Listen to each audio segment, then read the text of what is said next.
Bonjour à vous, je reviens vers vous par rapport aux exercices que je vous ai donnés, notamment pour avoir quelques précisions par rapport à la correction. Donc sur les premiers exercices, c'est du calcul de primitives, puis ensuite vous calculez l'intégrale qui est donnée. Il n'y a pas normalement de difficulté. Concernant l'exercice 27 et les suivants, ici on ne peut pas calculer directement l'intégrale. On n'a pas de primitive connue qui permet de donner directement le calcul d'intégrale.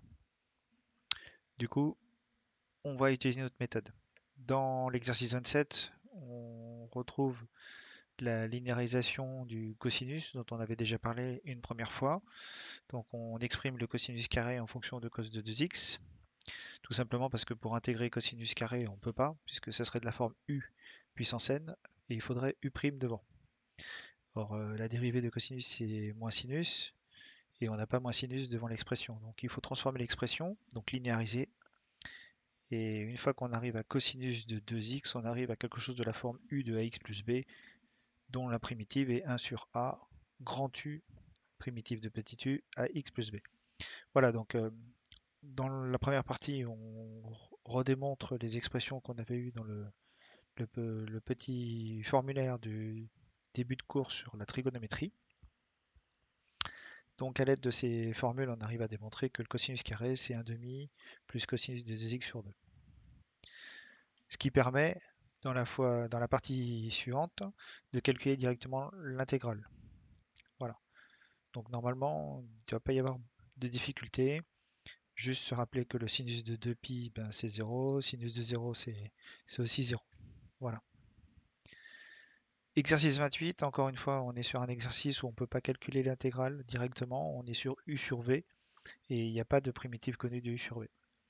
Du coup, on va transformer l'expression comme c'est indiqué sur le corrigé.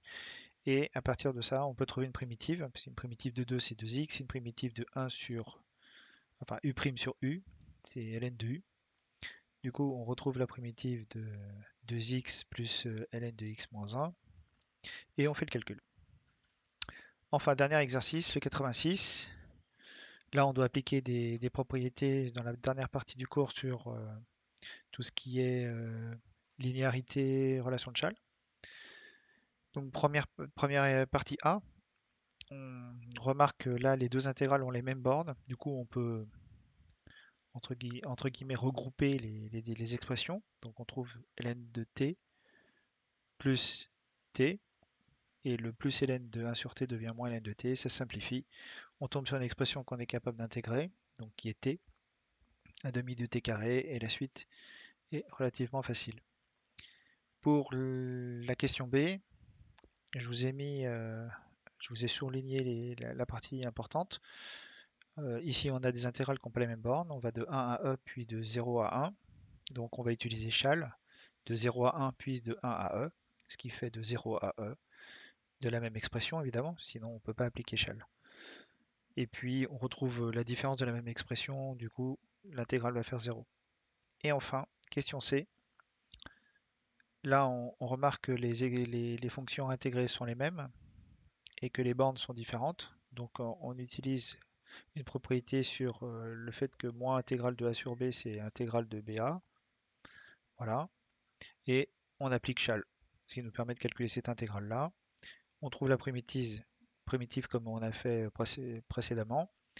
Et on calcule les sinus de 2t avec pi sur 6 et 7pi sur 6 en se rappelant que 7pi sur 6 fois 2 ça fait 7pi sur 3, 7pi sur 3 ça fait 2pi plus pi sur 3 et que le sinus est 2pi périodique, du coup sinus de 2pi plus x c'est sinus x, ce qui nous amène à sinus de pi sur 3 moins sinus de pi sur 3, ce qui fait 0.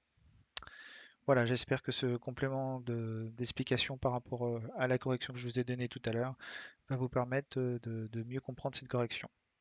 Je vous souhaite une bonne journée et on se retrouve bientôt.